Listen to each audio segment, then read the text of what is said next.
지난 시간에 우리가 했던 한 대만 가지고 단독으로 실행했던 거, 또 의사 분산 모드, 사실은 한 대지만 세팅을 해서 내부적으로 네임 노드, 데이터 노드 이렇게 여러 개의 노드가 돌아가는 것처럼 흉내를 낸 거죠. 그런 걸로 해봤고, 오늘은 이제 완전히 다 세팅을 해서 돌려보도록 할 텐데요.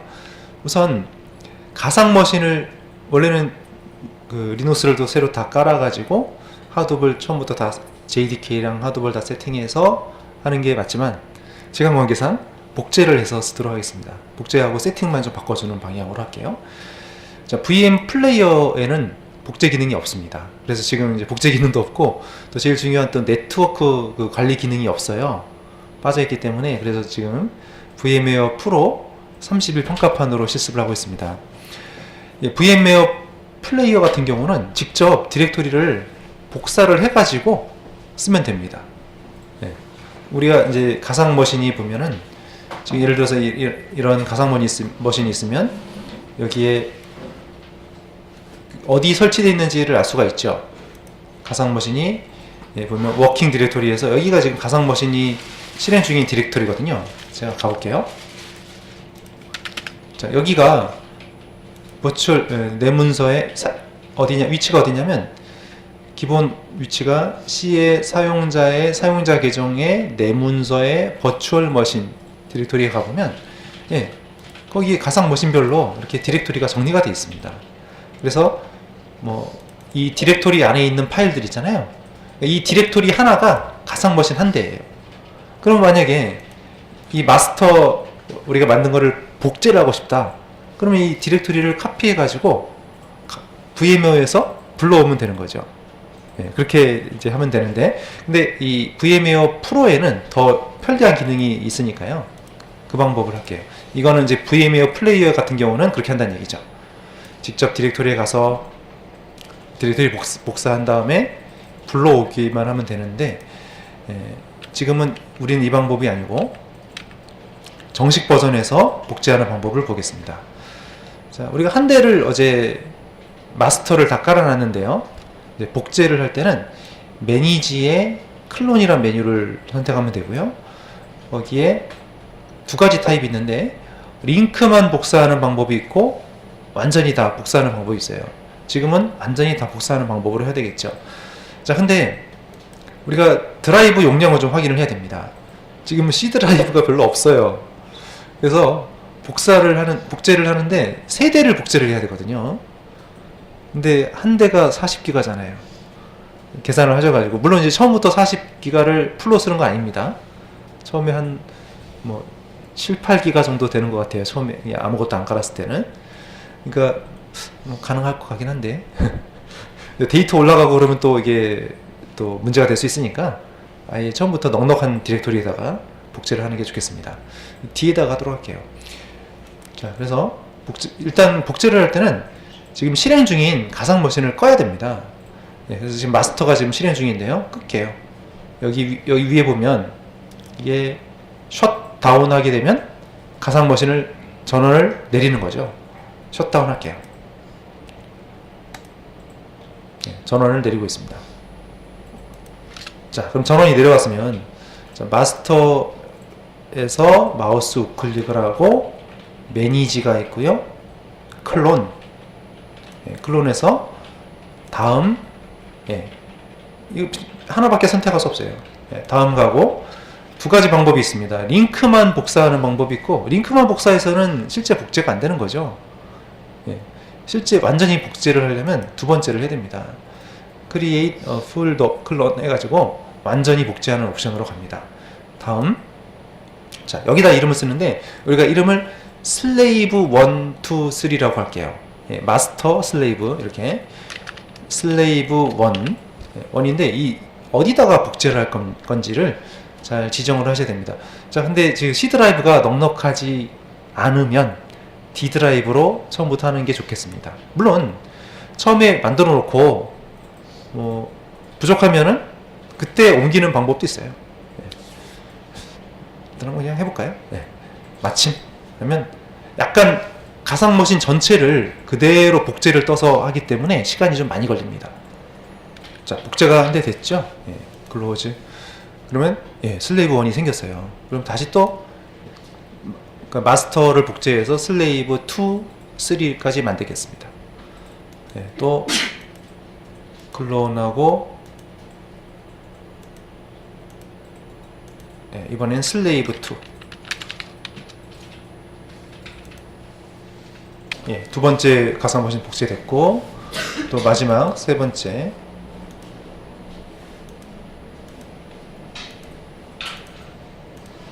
슬레이브 3 복제하겠습니다. 자, 복제가 다 됐어요. 그러면 이제 네트워크 설정 작업을 해야 됩니다. 왜냐하면 우리가 IP를 고정을 시켜야 되는데 지금 우선 현재까지 설치된 거는 IP가 물론 이제 한번 켜면 IP가 한번 세팅되면 거의 안 바뀝니다. 근데 지금 복제를 했으니까 IP가 다 똑같을 거 아니에요, 네 대가. 근데 네 대를 같이 켜면 문제가 되겠죠? 인터넷이 안 되겠죠?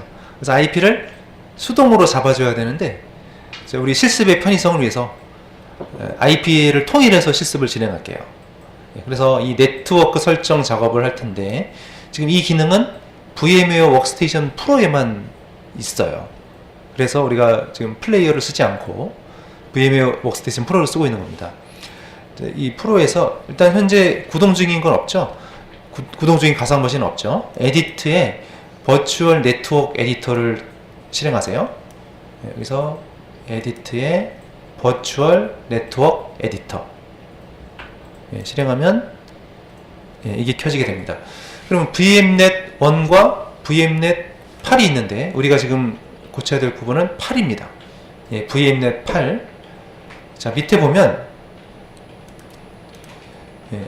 아래쪽에 이제 서브넷 IP라는 게 있는데 여기를 세 번째 자리를 10으로 바꾸도록 하겠습니다.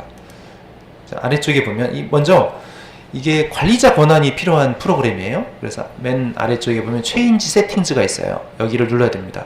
관리자 권한이 필요하다고 되어 있죠. 눌러서 Yes 하게 되면 관리자 권한으로 이제 활성화가 됐죠.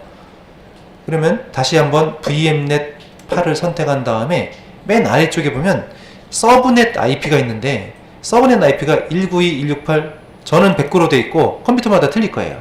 그러니까 지금 VM웨어 다시 처음부터 보면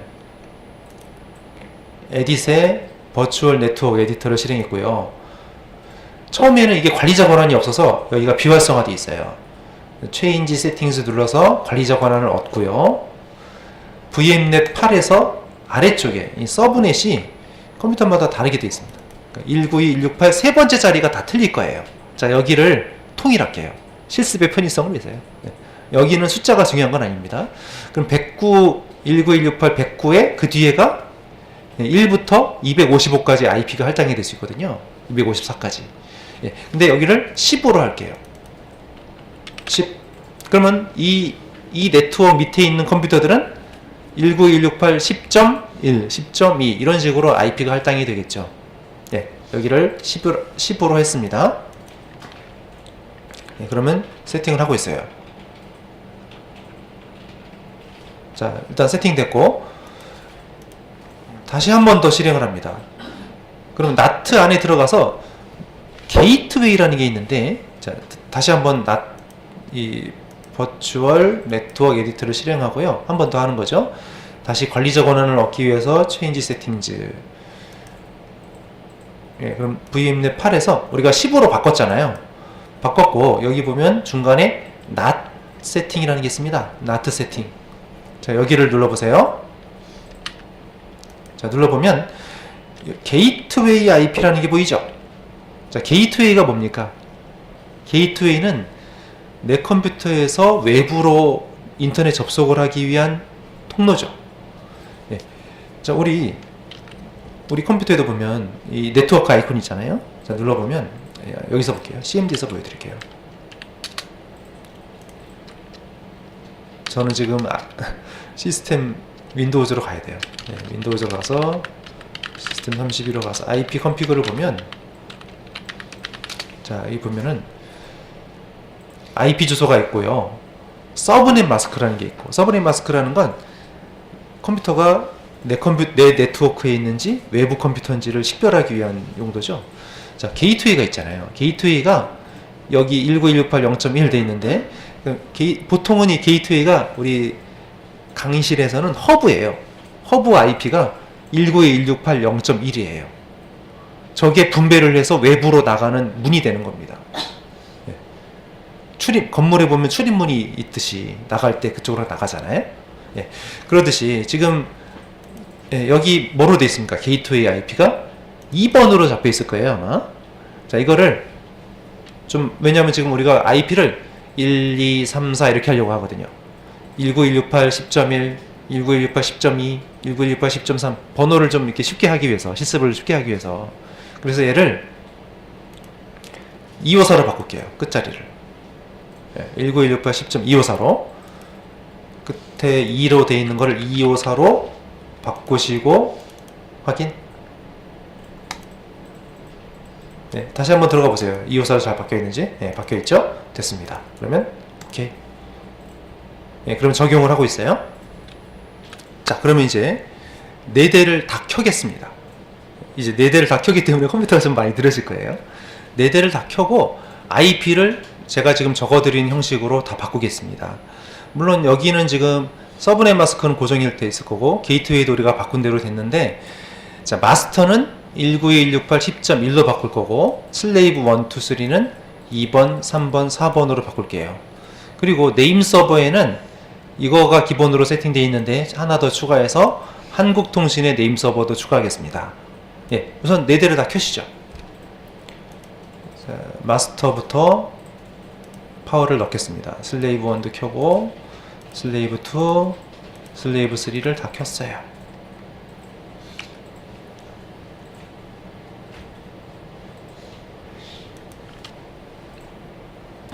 지금 마스터를 기준으로 말씀드리면 그 위에 보면 맨 위에 보면은 네트워크 아이콘이 보일 거예요.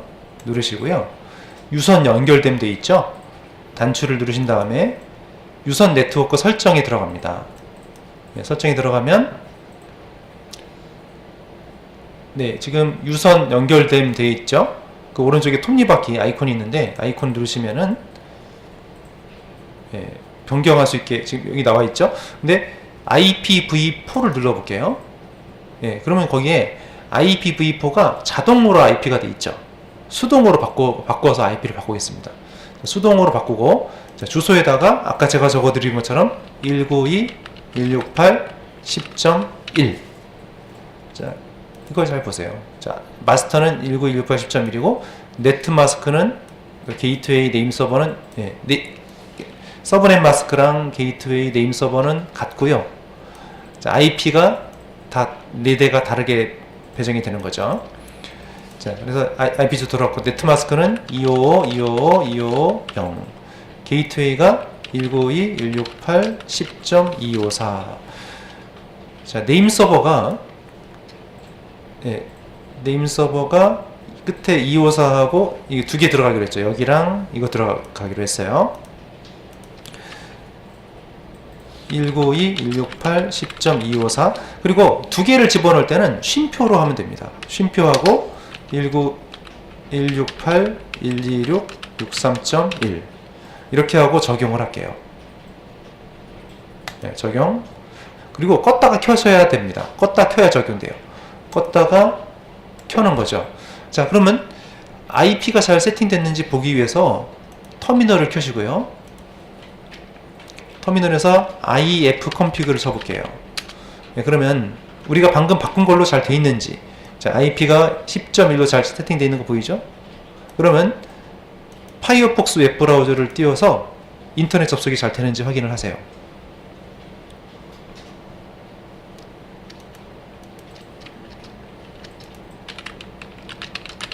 네, 인터넷 접속이 잘 되면 세팅이 잘 된 겁니다. 네, 잘 세팅된 거고요. 이런 식으로 슬레이브 1, 2, 3도 다 잡아주셔야 됩니다. 자, 슬레이브 1도 할게요. 자, 네트워크 아이콘 누르고 유선 연결됨 눌러서 유선 네트워크 설정.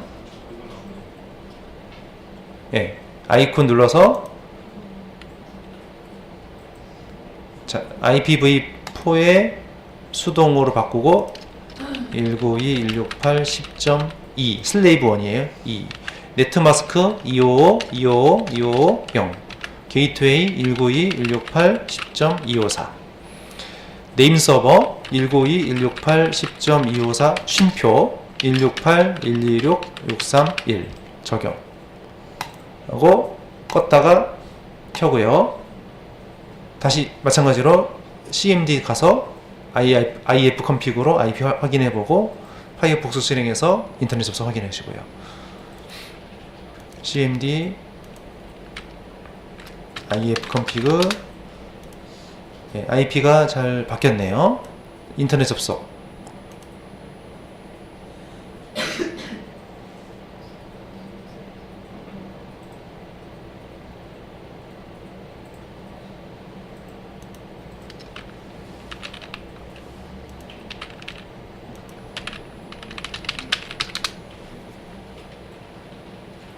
네, 이게 접속이 잘 되면 되는 겁니다. 됐고 슬레이브 2도 할게요. 눌러서 유선 연결됨, 유선 네트워크 설정, 톱니바퀴 아이콘, IPv4의 수동 192.168.10.3 255.255.255.0 192.168.10.254 네임 서버 192.168.10.254 쉼표 168.126.631 적용하고 껐다가 켜야 적용된다고 그랬죠. 다시 한번 또 계속 반복입니다. 그래서 이번 하드 수업은 계속 이렇게 반복되는 게 많아요. 여러 대를 깔아야 되니까. IF 컴피그 IP 바뀌었고 웹브라우저요.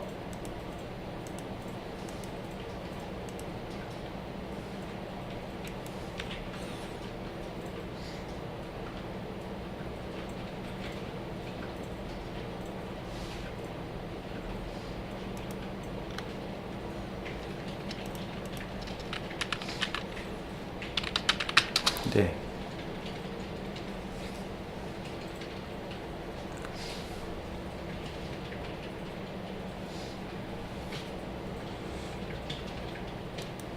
네. 그 다음에 슬레이브 3도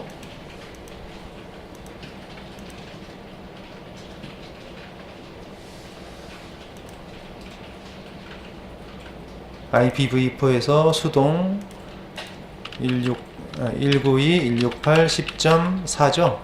255.255.255.0 192.168.10.254 네임 서버 192.168.10.254 쉼표 168.126.631 적용 껐다가 켜고요. IP 확인해 보고요. IF 컴피그 IP가 잘 바뀐 거 확인됐고요. 웹브라우저 띄워서 구동되는지 보겠습니다. 그래서 지금 마스터 슬레이브 1, 슬레이브 2, 슬레이브 3 다 IP 설정이 새로 됐어요. 자, 그 다음에 이 호스트에 대해서 모든 노드에서 제가 이제 여기다가 모든 노드에서 다 실행하는 거, 뭐 특정한 노드에서 실행하는 거는 적어 놓을 거고요. 모든 노드 하면 4대를 다 세팅하라는 얘기입니다. 자, etc의 호스트라는 파일이 있는데 이 호스트 파일은 그 도메인이나 IP 주소를 매핑을 시켜놔서 쉽게 이제 찾아갈 수 있게 해주는 파일이죠. 자, 이렇게 우리가 이름을 주겠다는 거죠. 그러니까 우리 네트워크 안에서는 마스터, 물론 이제 IP도 있지만 숫자 IP 대신에 마스터 해도 찾아갈 수 있게 이렇게 매핑을 시켜놓자는 거예요. 2번은 슬레이브 1, 3번은 슬레이브 2, 4번은 슬레이브 3. 현재 거는 127.0.0.1은 로컬호스트. 이렇게 4대를 다 세팅하겠다는 얘기죠. 이렇게 하고 호스트하고 호스트 네임을 일치시키기 위해서 또 호스트 네임이라는 게 있어요. 자, 우리 예를 들어서 지금 마스터인데 마스터에 가보면 터미널 가보면요. 지금 뭐로 되어 있습니까? 여기 로컬호스트로 되어 있죠. 이게 호스트 네임이거든요. 호스트 네임을 여기를 마스터 이렇게 바꾸겠다는 거예요. 호스트 이름을, 컴퓨터 이름을 그래서 이 작업을 마스터는 마스터로 할 거고, 슬레이브 1은 슬레이브 1으로, 슬레이브 2는 슬레이브 2로, 슬레이브 3 이렇게 하고, 호스트 네임과 그러니까 BIN의 호스트 네임하고 ETC의 호스트 네임을 일치시키는 작업을 하고, 터미널을 닫았다 열면 호스트 이름이 변경이 되는 것입니다. 그렇게 한 다음에 재부팅을 할 거예요. 그래서 호스트 네임이 잘 나오는지 확인을 할 겁니다. 자, 그래서 지금 우선 이 작업 먼저 할게요. ETC 호스트를 변경하겠습니다. 네, 먼저 마스터부터 들어가서 ETC 호스트 파일을 바꿉니다. 자, 기존에 있는 내용들은 다 지워도 돼요. 다 지우고 127.0.0.1은 로컬호스트, 192.168.10.1은 마스터, 192.168.10.2는 슬레이브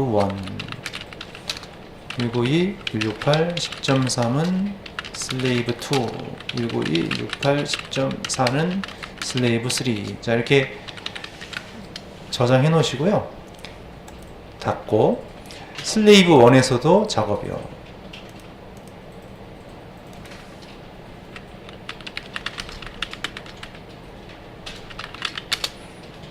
네. 네, 저장. 또 슬레이브 2도 마찬가지요.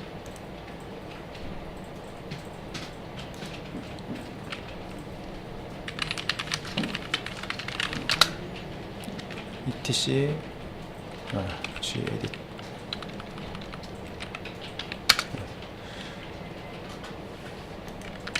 네, 바꿨고, 슬레이브 3도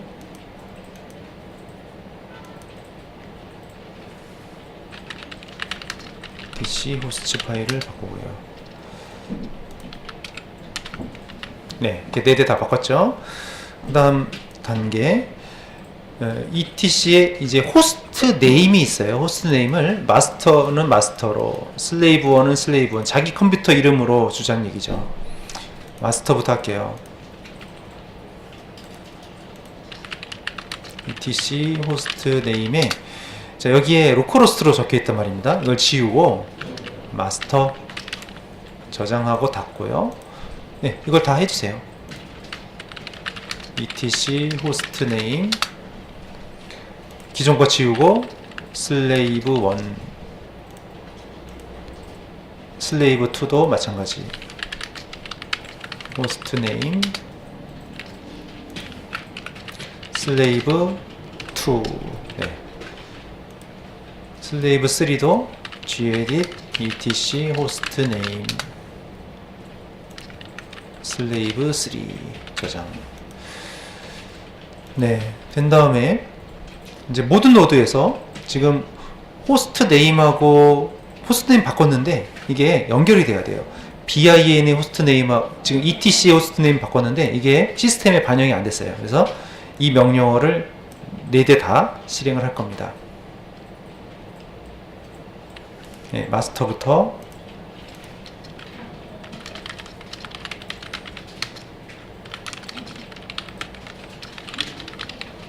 네, 됐고 슬레이브 1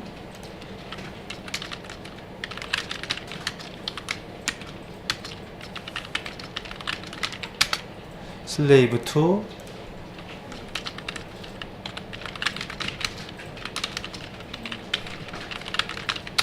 슬레이브 3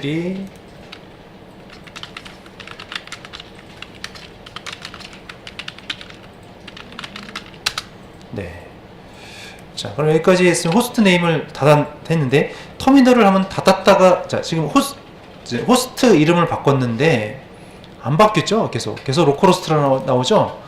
터미널을 닫았다가 새로 열어야 바뀐 이름으로 나와요. 그래서 터미널을 닫고 다시 터미널을 실행을 시켜보면, 자, 여기 보시면 어때요? 마스터로 바뀌었죠? 다른 데도 마찬가지입니다. 슬레이브 1도 닫았다가 터미널을 새로 여니까 슬레이브 1이죠? 네, 슬레이브 2도 닫고 터미널을 새로 엽니다. 네, 슬레이브 2로 바뀌었고, 슬레이브 3도 터미널 닫고 새로 열어요. 예, 슬레이브 3로 바뀌었죠. 자, 그러면 4대 다 모든 노드에서 재부팅을 이제 하겠습니다. 재부팅, 리부트 명령어 실행하면 되죠. 마스터에서 리부트, 슬레이브 1에서 리부트, 슬레이브 2에서 리부트, 슬레이브 3도 리부트.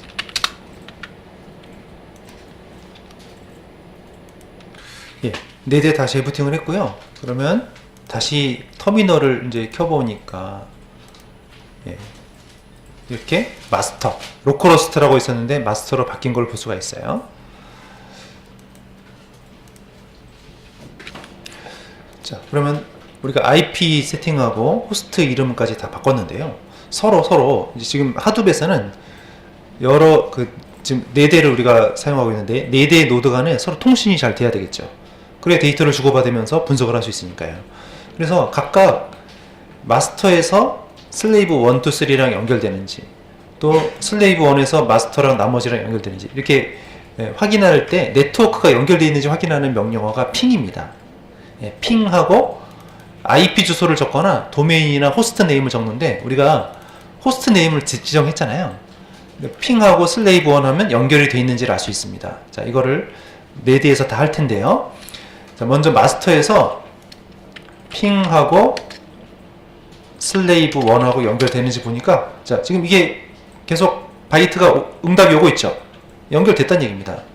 컨트롤 C 해야 끝나요. 컨트롤 C 해서 끊고, 그러면 두 번째로 슬레이브 2랑 연결되는지, 잘 되고 있습니다. 한 서너 번 해보시면 연결된다는 얘기예요. 끄고 슬레이브 3랑 또 연결되는지, 잘 되고 있습니다. 자, 그러면 여긴 마스터는 문제가 없다는 얘기고요. 자, 슬레이브 1에 가서도 테스트를 하시죠. 자기 거 빼고 나머지 세대랑 핑 마스터랑 연결되는지 잘 되네요. 또 슬레이브 2랑 연결되는지 잘 되고요. 슬레이브 3 잘 되고 있습니다. 여기도 테스트 끝났고요. 슬레이브 2에서도 마스터, 슬레이브 1, 슬레이브 3랑 되는지 봐야겠죠. 핑 마스터 잘 되고요. 슬레이브 1 잘 되고요. 슬레이브 3 잘 됩니다. 됐고요. 자, 슬레이브 3 컴퓨터에서 마스터랑 잘 되고 있고요. 핑 슬레이브 1 잘 연결되고 있습니다. 핑 슬레이브 2 잘 되고 있네요. 네트워크 연결이 잘 되고 있다는 걸 확인할 수가 있습니다. 자, 그 다음에 이 하둡에서는 멀티 클러스터로 데이터를 주고받죠. 그러면 4대의 노드 간에 서로 로그인을 해야 되지 않겠습니까? 그죠? 로그인을 해서 또 데이터를 서로 주고받아야 되는데 안전한 통신이 돼야 되니까 Secure Shell을 사용해요. SSH. 그래서 어제 우리가 SSH를 깔고 거기다가 공개 키와 비밀 키 세팅하고 했잖아요.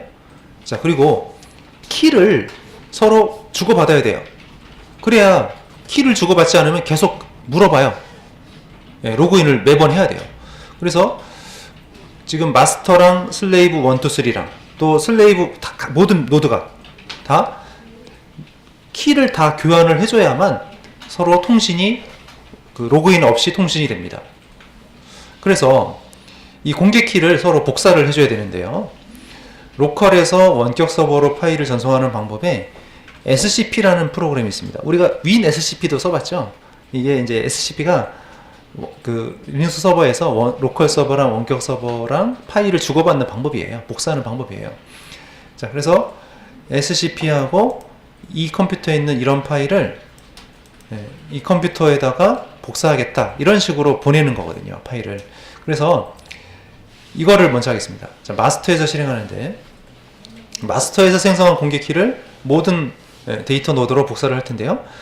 SCP, 이거가 이제 공개 키예요. 공개 키를 슬레이브 1의 루트 사용자라는 뜻입니다.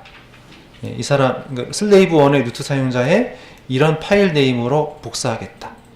그럼 또 두 번째로 또 내 거를 슬레이브 2에다 복사하겠다. 키를 계속 복사해 주는 거죠. 우리 집 들어올 때 그냥 초인종 누르지 말고 그냥 와라. 네, 이런 거죠. 알려주는 거죠. 다. 네, 이렇게 한 다음에 접속을 해볼 거예요. 접속하고 성공하면 우선 먼저 복사부터 할까요? 네, 지금 마스터에서 하는 겁니다. SCP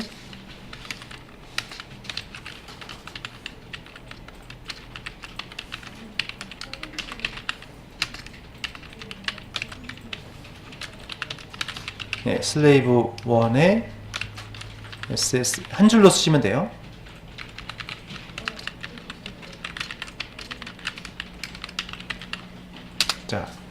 자, 그러면 여기서 내 키를 슬레이브 1한테 보내는 겁니다. 그럼 여기서 내가 슬레이브 1에 처음에 접속을 해야지 전달할 수 있는 거잖아요. 그러면 물어보죠. 여기서 이 컴퓨터랑 연결 계속 해도 되나요? Yes. Yes 쳐야 됩니다. 예, 그러면 전달이 됐죠. 예, 영구적으로 키가 전달이 됐다는 얘기입니다. 자, 이거를 슬레이브 2에도 해줘야 되고요. 예, 역시 또 물어봐요. 슬레이브 2에 접속을 하니까 허용할까요? Yes. 전달됐습니다. 또 슬레이브 3한테도 주는 거죠. 또 Yes 하고 전달. 자, 이렇게 마스터의 키를 슬레이브 1, 2, 3에 카피해 줬어요. 접속을 해봐야죠. SSH하고 슬레이브 1. 자, 접속되죠? 물어보지 않고 접속되죠? 키를 줬으니까. 네, 물어보지 않고 접속이 됐습니다. 근데 지금 얘가 마스터였잖아요. 마스터인데 SSH로 로그인 했으니까 뭘로 바뀌었어요? 이름이 슬레이브 1으로 바뀌었죠. 마스터 컴퓨터가 슬레이브 1에 그냥 접속을 한 거예요. 지금. 자, 다시 또 빠져나오려면 엑싯 하게 되면 접속을 끊고 다시 로그아웃하고 마스터로 돌아오거든요. 그러면 또 이번에 슬레이브 2랑 또 테스트 해보는 거죠. 예, 그냥 로그인 되고 있죠. 만약에 이렇게 했을 때 암호를 또 yes, no 물어보고 했다 그러면 앞에 세팅이 잘못된 거예요. 예, 다시 또 엑싯하고 SSH 슬레이브 3 예, 바로 접속되고 되돌아오는 겁니다. 자, 그래서 노드 간 키를 복사를 해주고 노드 간에 잘 연결이 되는지를 봤어요. 자, 여기까지 됐으면 그러면 마스터는 이제 접속이 되는데 반대로 슬레이브 1도 나머지 컴퓨터에 이런 작업을 해줘야 되고요. 다 해줘야 돼요. 4대가 다. 무슨 얘기인지 아시겠습니까? 지금 이거는 마스터가 할 작업만을 제가 적어놓은 거고요. 슬레이브 1, 2, 3도 이 일을 또 해줘야 돼요. 슬레이브 1에서 어떻게 될까요? 네, 여기 또 이렇게 하고 여기가 마스터가 되고 슬레이브 2, 3가 되겠죠. 또 역시 나머지 PC들하고 접속하는 과정이 필요하고요. 제가 지면이 부족해서 반복적인 걸 생략해 놨어요. 자, 그러면 슬레이브 1에서 또 세팅할게요. 자, 슬레이브 1에서도 자, 이렇게 키를 서로 다 주고받아야 돼요. 그래야만 데이터 통신할 때 에러가 나지 않습니다. 자, 슬레이브 1에서 하는 거예요.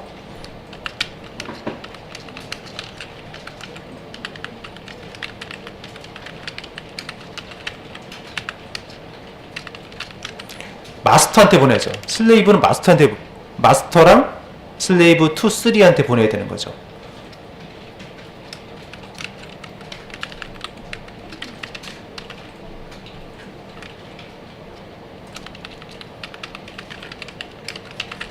자, 보냈고요. 역시 여기도 yes, no 물어볼 때 yes를 꼭 하십시오. 그 다음에 이번에는 슬레이브 1이니까 슬레이브 2한테도 보내야 되고 또 슬레이브 3한테도 보내야 되죠. yes. 자, 그럼 슬레이브 1이 나머지 세대한테 다 키를 보냈고요. 접속을 해봐야죠. SSH 마스터. 예, 접속됐으면 exit 확인됐으면 SSH 슬레이브 2 잘 되고요. SSH 슬레이브 3 잘 되고 있습니다. 엑시. 자, 이런 식으로 슬레이브 2에서도 또 작업을 하죠. 슬레이브 2에서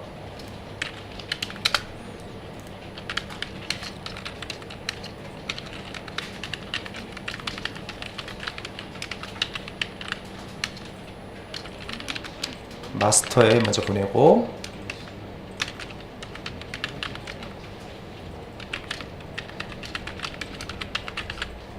네, yes에서 허용하고, 한번 되면은 이제 화살표 업키 눌러가지고 조금 고쳐가지고 하면 되니까요.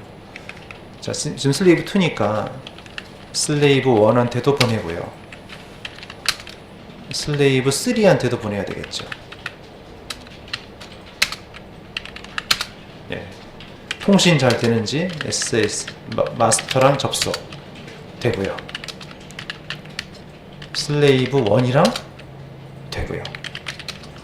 슬레이브 3랑 되고 있습니다. 슬레이브 3에서 마지막으로 할게요.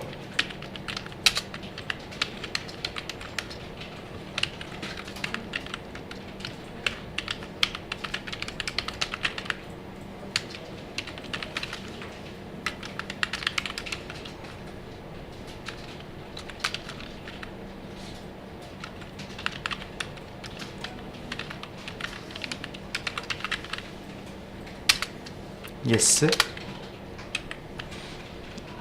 이번에 슬레이브 1하고도 해야 되고요. 슬레이브 2하고도 해야 되고요. 네, 됐으니까 통신 마스터랑 잘 되네요. 슬레이브 1이랑 잘 되고요. 슬레이브 2랑 네, 잘 됐습니다. 자, 이제 하둡의 설정을 좀 바꿔줘야 됩니다. 지난 시간에 의사 분산 모드 한 대인데 한 대 안에 네임 노드, 데이터 노드를 다 깔았었죠. 예. 근데 지금은 완전 분산 모드입니다. 예. 그렇기 때문에 설정을 좀 바꿔줘야 되는데, 자, 먼저 마스터에서만, 제가 마스터에서 할 거는 마스터 이렇게 적어놨어요. 하둡 env 쉘을 수정해야 되는데 마스터에서만 실행하십시오. 마스터에서 25번 라인에 JDK 경로 확인하고요. 어제 했던 것 같아요. 그리고 113번 라인에 보면 하둡 데몬의 PID 저장 경로를 이걸로 바꿀 거고요. 네. 자, 마스터에서만 하시면 됩니다. 마스터에서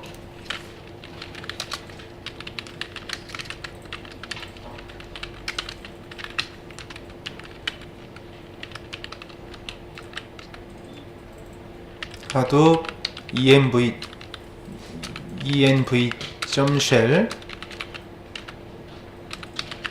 네, 열어서요. 25번 라인 이건 이미 돼 있고요. 어제 세팅을 했고, 113번 라인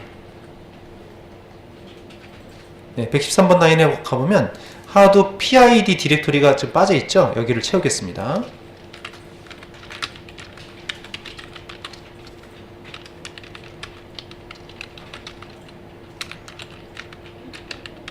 네, 이렇게 저장을 시켜주시고요. 저장시키고 닫아주세요. 자, 그 다음에 코어 사이트.xml 이거는 다 해야 됩니다. 네, 코어 사이트는, 자, 이 코어 사이트에서 로컬호스트로 되어 있었던 부분을, 이 네임 노드에 대한 설정이거든요.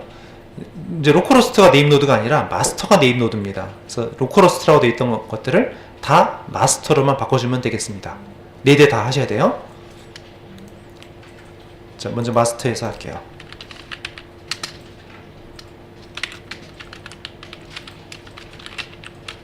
etc의 하둡의 코어 사이트.xml.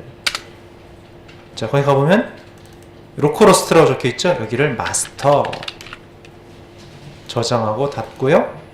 슬레이브 1도 하겠습니다.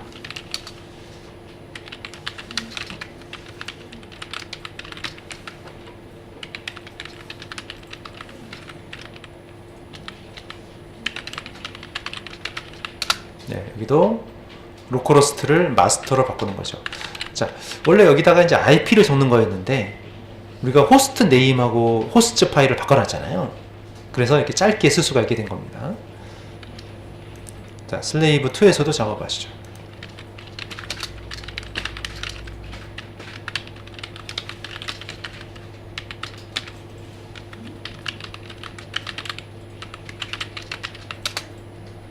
예, 로컬호스트를 마스터,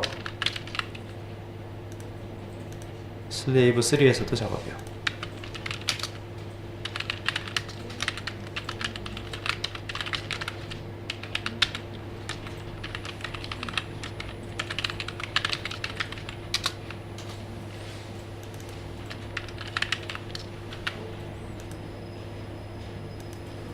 자, 이제 hdfs site.xml 파일을 수정을 할 텐데요. 이 파일을 뒷페이지에 보시면 hdfs site.xml인데, 자, 이게 dfs.replication2라는 게 뭐라고 했냐면 복제하는 파일 개수라고 그랬죠. 우리가 큰 덩어리의 데이터를 올리게 되면, 하도 분산 파일 시스템 올리게 되면 이거를 몇 개로 복제를 해서 나눠 가져게 되는데, 만약에 클러스터가 개수가 많다면 이거를 복제를 더 많이 해도 되지만 우리가 지금 4대밖에 안 되니까 2개만 복제하는 걸로 할게요. 원래 어제는 1로 해놨었어요.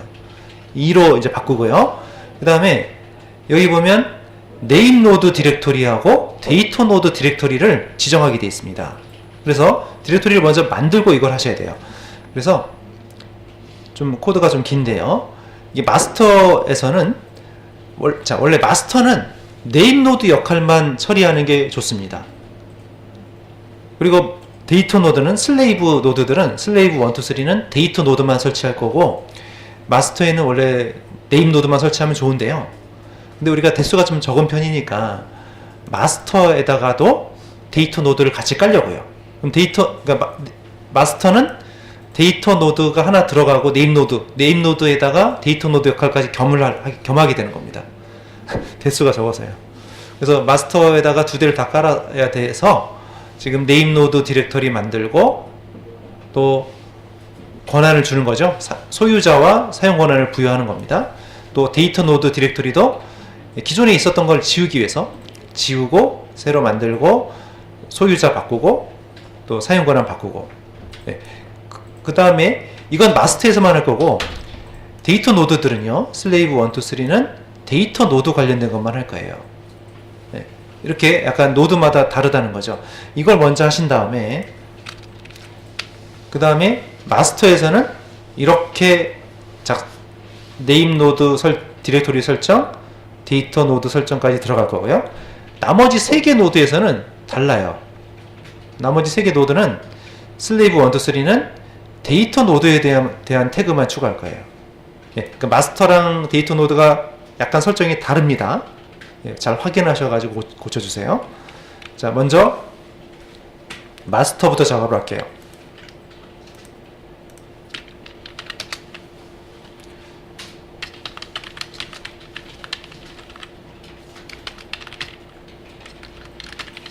네임 노드 디렉토리를 만들었고요.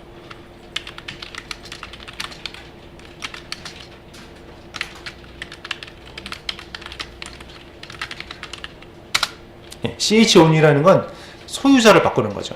소유자를 바꾸는데 루트 사용자로 소유자를 바꾸고, 다시 r이라는 건 하위의 모든 디렉토리까지 다 처리한다는 얘기죠.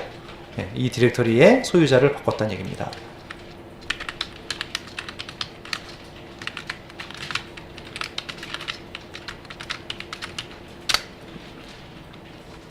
철자 틀렸군요.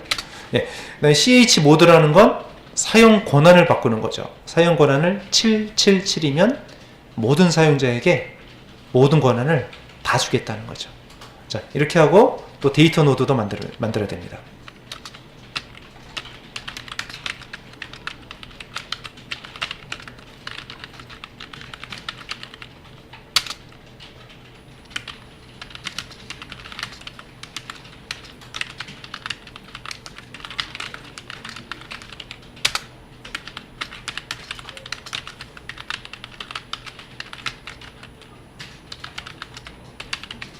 네, 이렇게 줬고요.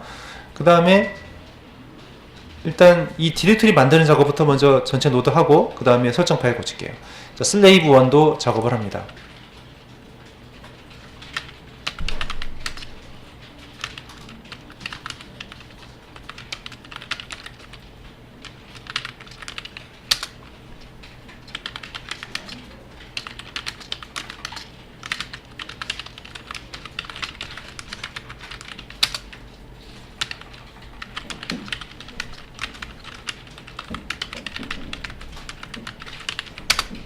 네, 슬레이브 2에서도 작업을 할게요.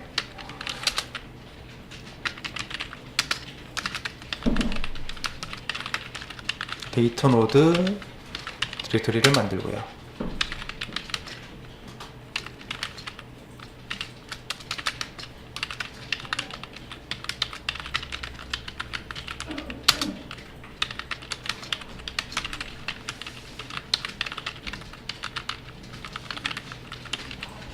네, 슬레이브 3에서도 합니다.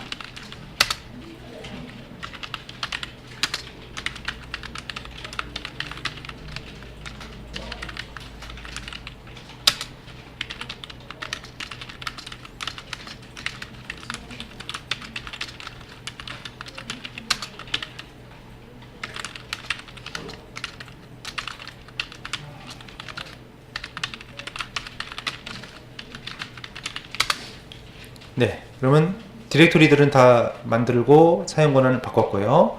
다시 또 마스터로 돌아가서 이제 설정 파일을 고칠 차례입니다.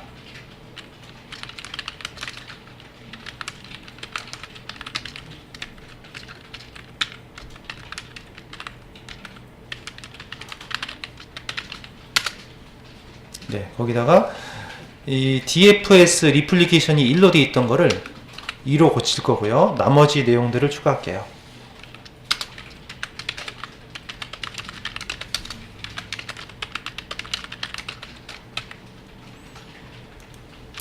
예, 이런 식으로 리플리케이션을 파일 복제를 2개로 올리고, 퍼미션은 이제 폴스로 했고요.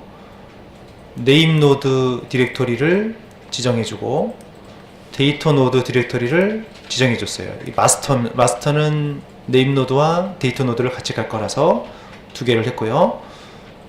슬레이브 1에서도 또 한번 작업을 해주면 되겠습니다. 예, 그래서 슬레이브 1에서는 아까랑 다른 점은 네임 노드에 대한 디렉토리는 없죠. 2대로 하고 퍼미션 폴스로 하고 데이터 노드에 대한 설정만 있고 네임 노드에 대한 설정은 빠져 있습니다. 예, 그래서 슬레이브 2도 hdfs site.sm의 설정, 슬레이브 3도 동일하게 설정했습니다. 예, 이번에는 잡 트래커라는 잡 트래커 설정을 하겠는데 모든 노드에서 다 4대 다 할 겁니다. map red site.xml 템플릿이란 파일이 있는데, 이거를 복사해서 얘를 놔두고 map-red site.xml을 만들 거고요. 이렇게 카피하는 코드고요. 그런 다음에 이 파일을 편집을 해서 이런 태그를 추가하겠습니다. 이런 내용을 추가하겠습니다. 그래서 map-reduce, map-reduce라는 건 하드웹에서 사용하는 처리 방법인데요. map이라는 건 데이터를 분산시키는 거고, reduce는 다시 합치는 방법입니다. map-reduce 프레임워크는 yan이라는 프레임워크를 쓰겠습니다. 이 내용을 다 공통적으로 반영하겠습니다. 예, 마스터부터 할게요.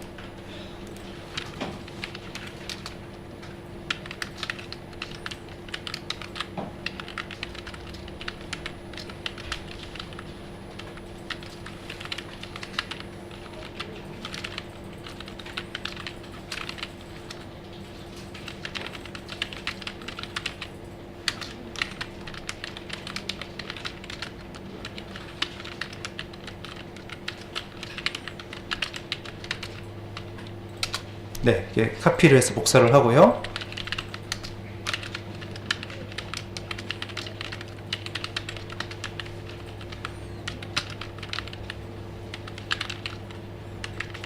네, 파일을 열어서 이게 기본적으로 지금 설정되어 있는 내용들이 있는데 여기가 컨피규레이션 태그만 있고 비어 있거든요.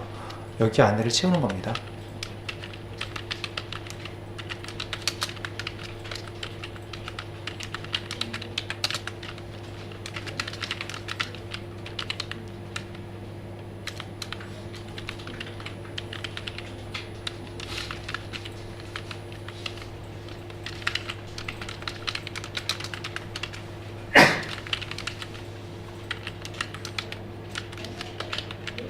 네, 이렇게 저장을 해주시고 나머지 노드에도 동일한 작업을 해주면 되겠어요.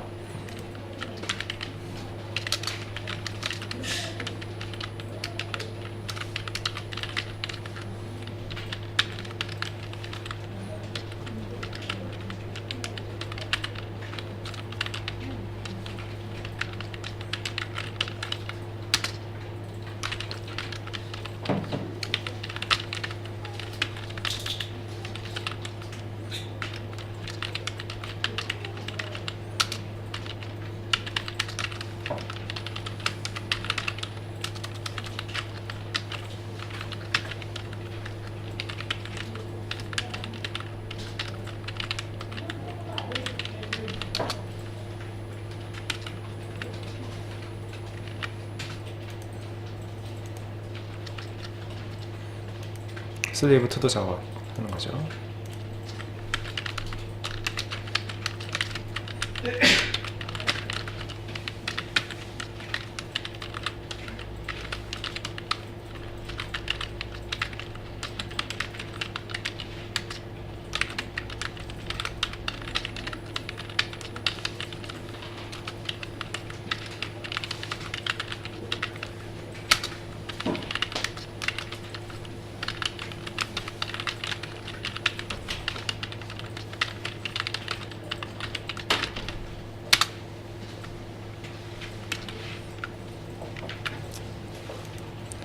슬레이브 3도 작업을 하죠.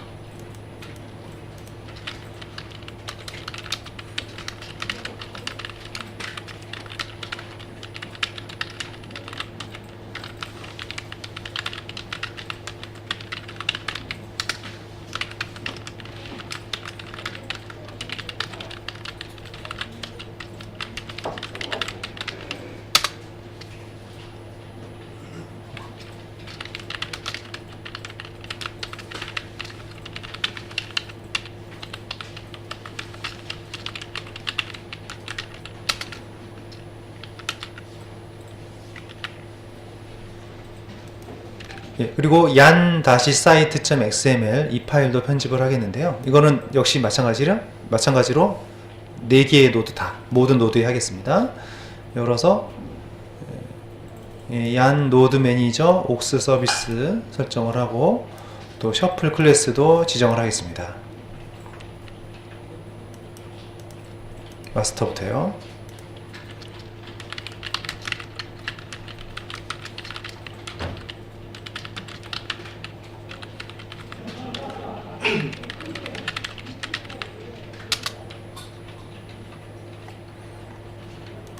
네, 컨피규레이션 태그가 비어 있는데 거기 안에만 채우면 되겠습니다.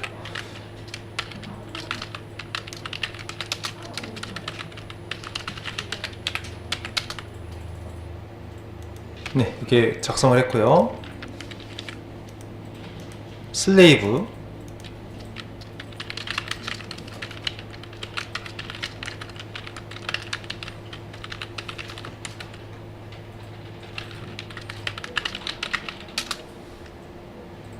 네, 같은 내용으로 작성을 하고요. 슬레이브 2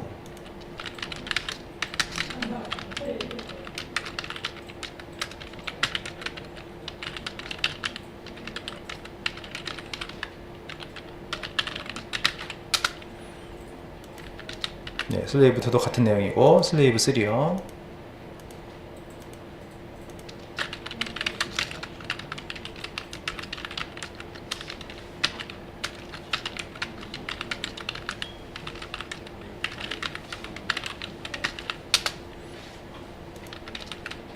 네, 슬레이브 3까지 같은 4개의 노드를 같은 내용으로 채웠습니다.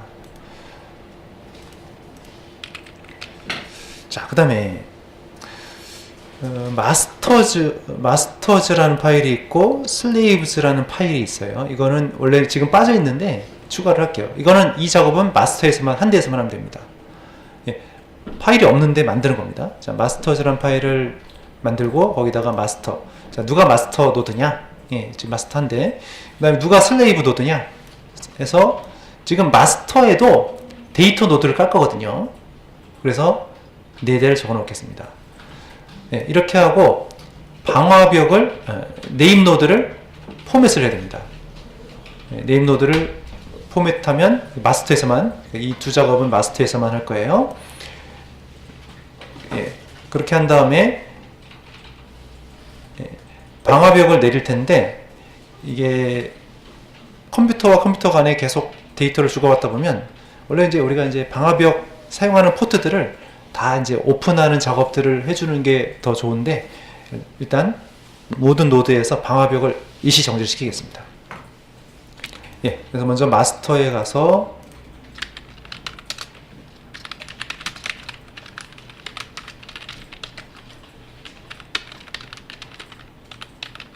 마스터즈, 예, 파일이 없는데 만든 거예요. 거기다가 마스터 노드를 지정을 하고요. 그 다음에 슬레이브즈, 누가 슬레이브 노드냐? 네, 슬레이브즈 파일에다가 지금 로컬호스트만 적혀 있죠. 자, 여기다가 마스터하고 슬레이브 1, 슬레이브 2, 슬레이브 3까지 적으면 되겠습니다. 자, 그런 다음에, 자, 이거는 지금 이 작업은 계속 마스터에서 하는 겁니다. 네임 노드 포맷이요.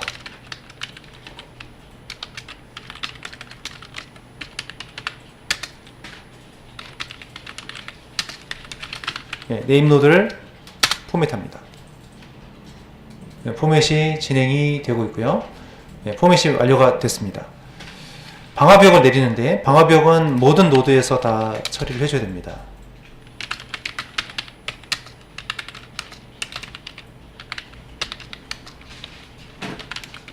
네, 파이어월을 중지시키고,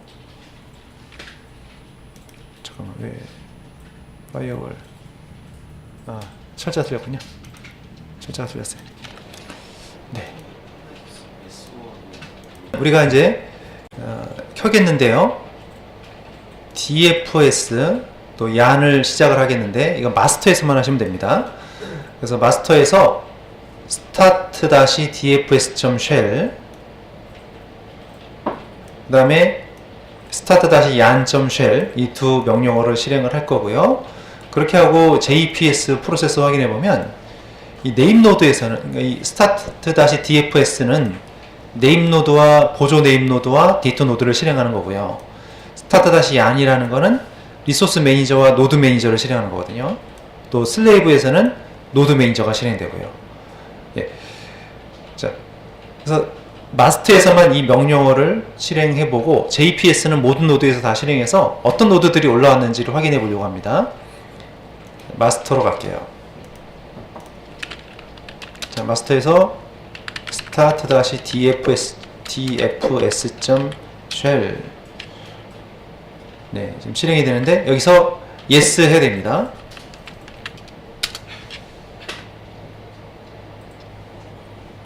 네임 노드가 올라오고 있고요. 또 데이터 노드 올라오고 있죠. 슬레이브 1, 2, 3 올라오고 있고요.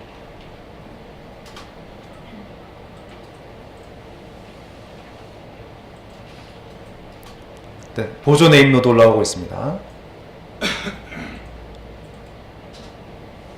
네, 잘 올라왔고, 그 다음에 start-yan.shell을 실행하겠습니다. 네, 노드 매니저들이 쭉 올라오고 있고요. 다 됐으면 JPS 실행하겠는데요. JPS. 자, 지금 마스터죠. 자, 마스터에서는 제일 중요한 게 네임 노드가 올라와야 됩니다. 네임 노드가 올라오지 않으면 하도 실행이 되지 않습니다. 네임 노드하고 보조 네임 노드가 올라오는지 살펴보시고요. 그리고 네임 노드에는 데이터 노드도 같이 깔아놨어요. 데이터 노드도 올라와야 되고요. 그리고 리소스 매니저하고 노드 매니저가 또 올라와 있죠. 자, 이제 슬레이브 1에 가서 JPS를 실행시켜 볼게요. JPS. 자, 여기는 어떻습니까? 데이터 노드만 올라와 있죠. 얘는 말 그대로 지금 데이터 처리만 하는 노드니까요. 데이터 노드 올라왔고 노드 매니저 올라와 있죠. 아까 마스터에서는 노드들이 많이 올라왔잖아요. 마스터가 이제 중요한 역할을 하니까 노드를 많이 넣어놨고요. 슬레이브 1은 지금 데이터 노드하고 노드 매니저만 올라와 있습니다. 슬레이브 2도 확인해 볼게요. JPS, 예, 역시 3개. 슬레이브 3도요. JPS, 네, 예, 3개 올라왔습니다. 자, 혹시 데이터 노드가 올라오지 않을 경우도 있습니다. 예, 제일 중요한 건 네임 노드가 올라와야 되고, 마스터에서 네임 노드가 안 올라오면 처음부터 다시 한번 확인을 해봐야 되는 거고요. 네임 노드는 올라왔는데 데이터 노드가 안 올라온다. 예, 그럴 때는 슬레이브 1, 2, 3에서 데이터 노드 디렉토리를 지우고 새로 만드는 작업을 한 번 더 하고요. 마스터에서 하둡을 멈추고 다시 네임 노드하고 데이터 노드를 새로 만들고, 예, 그런 다음에 포맷도 하고 네임 노드 포맷도 하고 재시작을 하는 거죠. 예, 이런 작업을 다시 한번 해주면 될 수도 있습니다. 자, 그러면 우리가 지금 하둡 설치가 일단 완료가 되었는데요. 웹 인터페이스를 확인해 보겠습니다. 마스터에서 실행해 보겠는데요. 웹 브라우저에서 http master 5070번 포트를 실행해 볼게요.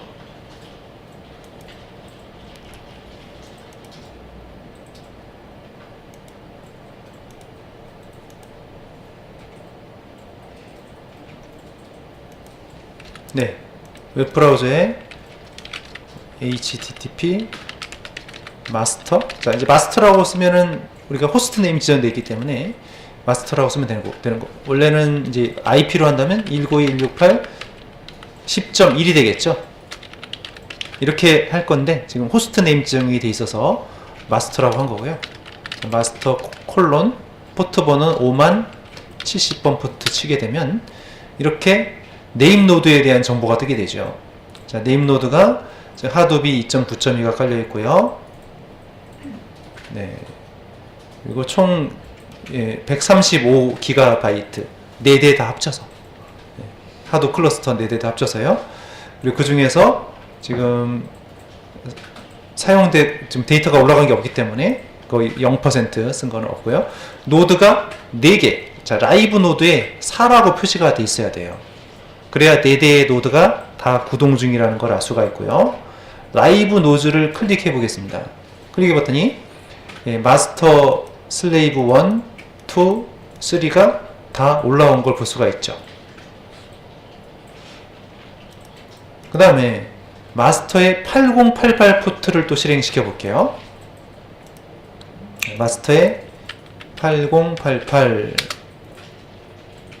예, 그랬더니 노드 매니저가 이제 실행이 되고 있고요. 얀에 대한 웹 인터페이스입니다. 여기도 지금 클러스터 노드가 지금 액티브 노드는 1개가 돼 있고, 이제 작업이 나중에 할당이 되면 여기에 표시가 될 겁니다. 지금 노드 하나 있고, 또 아직 작업이 할당이 실행 중인 거 나중에 여기 볼 수 있고요. 일단 이 2개의 페이지가 잘 뜨는지를 확인하시겠습니다. 예, 그럼 우리가 완전 분산 모드 설정이 끝났고요. 완전 분산 모드에다가 실제로 데이터를 올려서 분석을 해보도록 할 텐데요. 처음부터 큰 데이터 올리면 너무 무거울 수 있으니까 일단 작은 데이터를 해보겠습니다. 먼저 HDFS 관련 디렉토리들을 만들어야 되는데, 자, 마스터에서 실행을 하겠습니다. 슬래시 유저, 또 이건 HDFS가 붙은 명령어들은 지금 로컬 컴퓨터가 아니고요, 하둡 클러스터에서 사용하는 작업 공간을 말합니다. 네, 그래서 슬래시 유저 루트, 슬래시 유저 컴프. 지난 시간에 만들기도 했는데 다시 한번 네임 노드 포맷을 했기 때문에 다시 만들 필요가 있습니다. 만들고 테스트용 파일을 이 readme.txt 파일을 인풋 디렉토리로 올릴 거고요. 그렇게 한 다음에 워드 카운트 프로그램, 단어 개수 세기 프로그램이죠. 이거를 실행시켜 볼게요. 네, 그래서 결과를 이렇게 출력시켜 볼 텐데, 이 결과가 지난 시간하고 다른 점은 지난 시간엔 컴퓨터 한 대에서 돌아갔던 거고요. 오늘은 네 대에서 데이터를 같이 분산시켜서 처리한다는 게 다릅니다. 예, 이 절차대로 실행을 시켜볼게요. 마스터에 가서 실행하면 되고요. 예, 마스터에 가서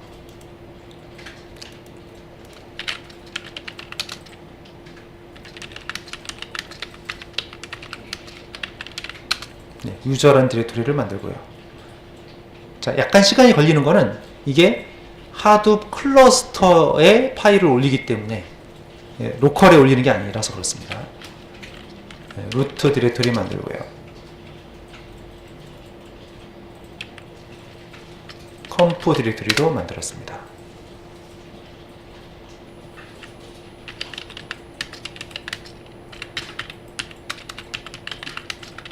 예, 인풋이라는 디렉토리 만들고요.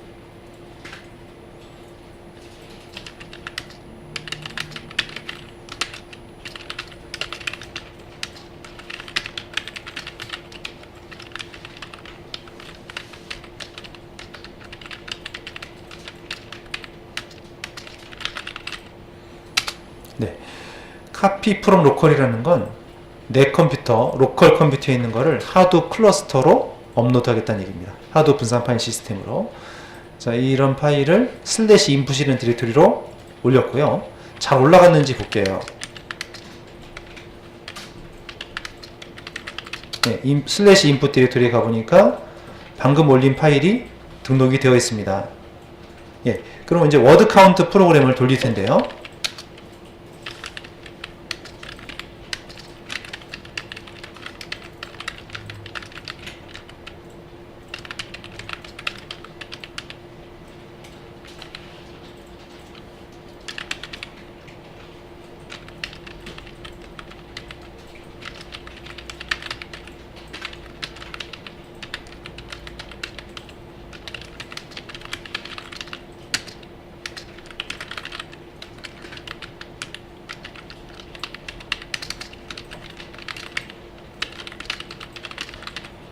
네, 이렇게 돌리고 있어요.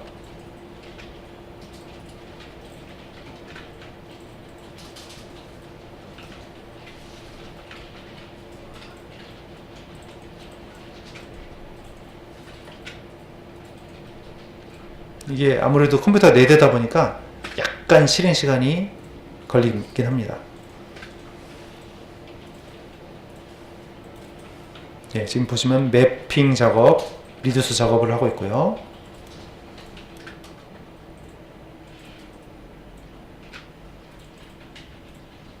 예, 매핑이 끝났고 100%.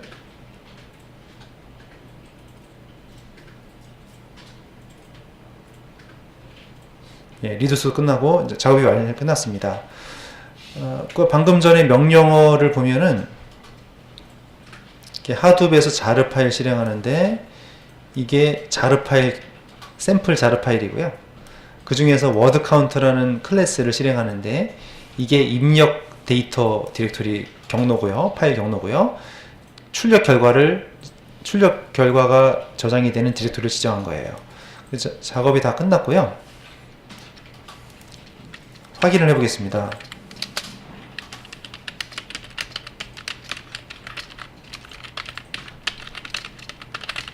네, 아웃풋 디렉토리 보니까 네, 이런 식으로 언더바 석세스라는 게 있으면 작업이 잘 성공했다는 얘기고요. 그러면 part-r-0.5개 이 파일이 결과 파일입니다. 네, 저거를 읽을게요.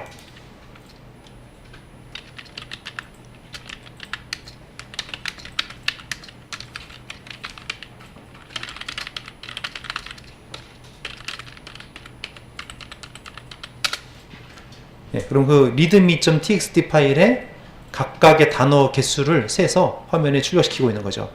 예, 데이터가 너무 가벼워서 약간 좀 실감이 안 나실 것 같은데 이제 여기다 큰 데이터를 올려도 동일한 절차로 처리가 되고 좀 더 시간이 많이 걸린다는 것 뿐이고요. 지난 시간하고 다른 점은 이거는 4대에서 같이 돌린 거거든요. 한 대에서 돌아온 게 아니라 4대의 클러스터 작업에서 이루어지는 것입니다.